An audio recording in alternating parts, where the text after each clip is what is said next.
Title: The Floor. I came into the house. That was the first moment something felt wrong. The door was unlocked. It never was, and no lights were on, not even in the hallway. The afternoon sun barely filtered through the blinds, leaving long grey bars stretched across the floor. The air was still. Too still. "Mum," I called out. "Hello? Mum?" Nothing. There was a heaviness in the silence, the kind that made the room feel like it was listening, holding its breath for something. I stepped further inside. My feet echoed against the tiles like I didn't belong there.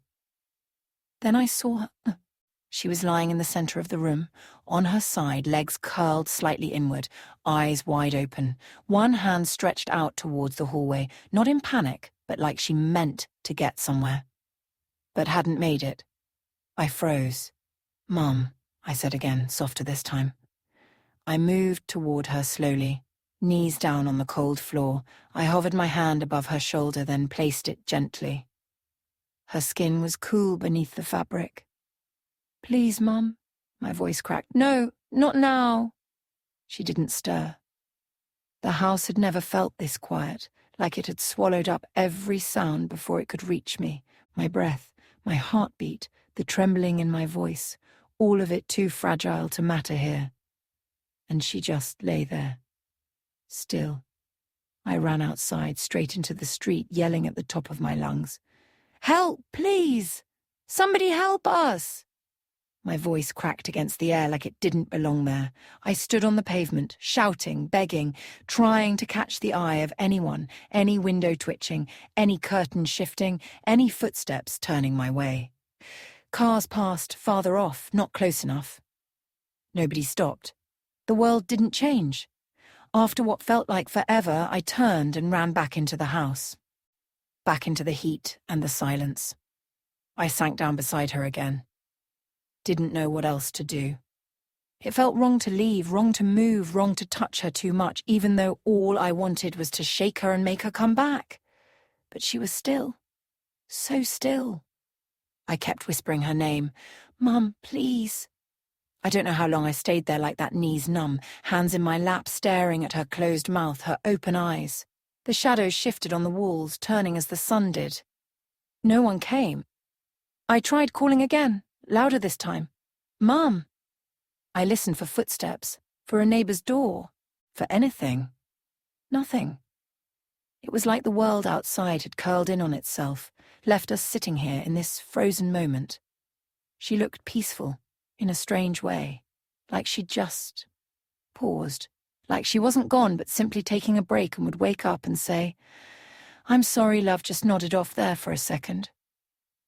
That thought almost made me laugh, and then made me cry instead. Everything in the house was still the way she liked it. The chair angled toward the window, her book face down on the table beside her glasses, the faint smell of lavender from whatever oil she'd been warming in the corner plug-in. "I don't know what to do," I whispered. And that was honest, more honest than anything I'd said in days. It doesn't feel fair. I know nothing about what death is supposed to look like, but I know it isn't supposed to look like this. Not here, not now, not when she was still humming songs in the morning and dancing with the serving spoons in the kitchen. She's still young, and I'm still younger. Too young to understand how to be alone, too young to know what to do when someone you love just stops. She was all I had. It's strange how quickly the world feels too big the moment the one person who made it feel safe isn't in it anymore. "I'm not ready yet," I whispered. "You're not allowed to leave me." We were supposed to have more time, more walks, more stories, more evenings with her bent over the sink talking to herself and to me like none of it mattered, as if all life required was having someone there who listened. She used to say I was the only one who truly got her, and I believed it. I still do. Sometimes she'd say things like, "When I'm older and crankier, promise you'll stick around even when I smell like mothballs and forget where I put my shoes." And I'd just look at her, and she'd laugh. "That's a yes, then." This isn't what she meant. This isn't later. This is too soon. Way too soon. I must have lost track of time sitting there with her. The light had changed from soft gold to pale blue, and the shadows along the walls grew long and strange. My legs ached, but I didn't want to leave her side. Then I heard footsteps approaching the house. A voice uncertain outside the door. The door creaked open. For a moment I froze, not sure if I should hide or call out. But whoever it was stepped inside, cautious, quiet, as though they already sensed something was wrong. "Hello," she called, voice echoing through the still rooms. "Margaret?" No one answered. She stepped further inside. When she reached the room, she saw us. "Oh my God!" She rushed across the room, stopping short beside Mum, and knelt down. Her breath caught as she looked to me, then back to Mum, taking in the whole awful scene.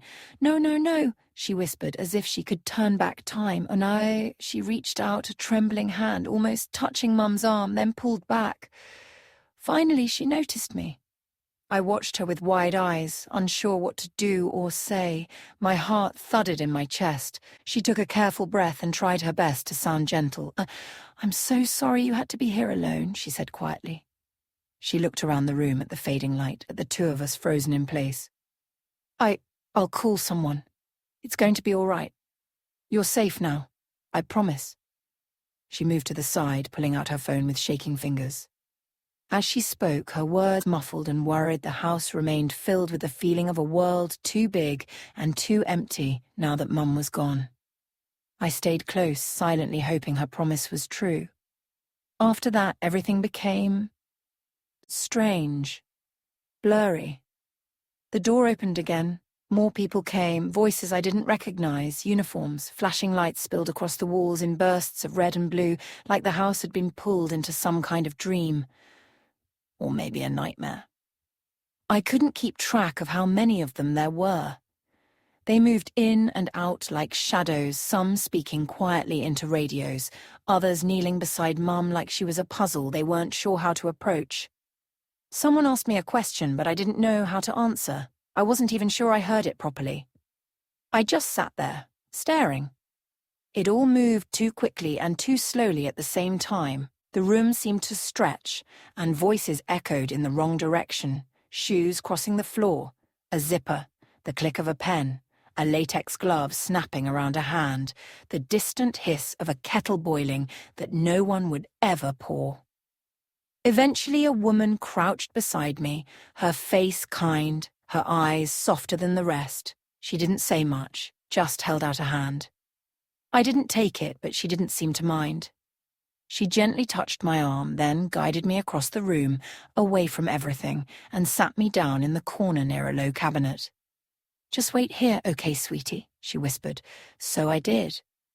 They moved around us like a quiet storm, careful but firm, and all I could do was sit there, watching, waiting, not knowing if I was allowed to cry, or move, or breathe too loudly. Everything felt heavy and slippery at the same time, like the moment might slide away if I tried to stand up. So I stayed right there, sitting cross-legged on the floor as the world kept spinning without her. After a while, the people left. The house felt hollow once the flashing lights were gone.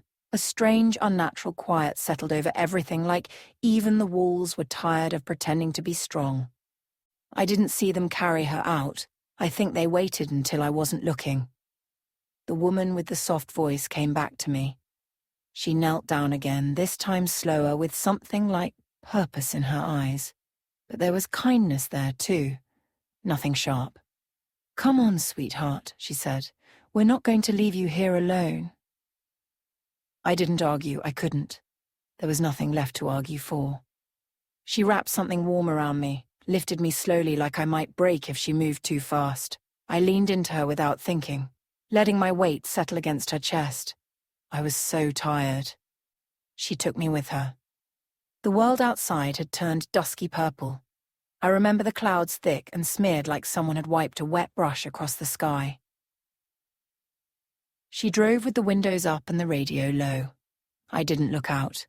I just leaned my head against the window and stayed very still. The city blurred past like a dream I already knew I'd forget. Her apartment was small, filled with light from old lamps and second-hand warmth. A soft floral smell hung in the air. There were slippers at the door and polka-dot mugs by the sink. I could tell she hadn't been expecting company, but she didn't act like I didn't belong. She set me down gently on a low blanket near the couch, muttered something under her breath about dinner, then disappeared into the kitchen. I waited where she'd left me, still half wrapped in that blanket, my eyes tracing the unfamiliar space. She came back a few minutes later and crouched next to me with a plate of food, real food, fragrantly warm and smelling like chicken and rice, just how I like it. "There you go," she said gently as she put the plate of food in front of me. "It's not fancy, but it's yours. You don't have to worry, okay? Not tonight." She reached out again, stroking the top of my head. For the first time in what felt like forever, I didn't tense at someone's hand. I leaned in. I think I even closed my eyes. She tucked the blanket tighter around me, then stood to go tidy something in the kitchen. And for a long moment I was alone in this new place. It wasn't home, but it was quiet, and warm, and safe. And maybe, just maybe, that was enough. So I curled into myself, pulled my paws in close, and wagged my tail.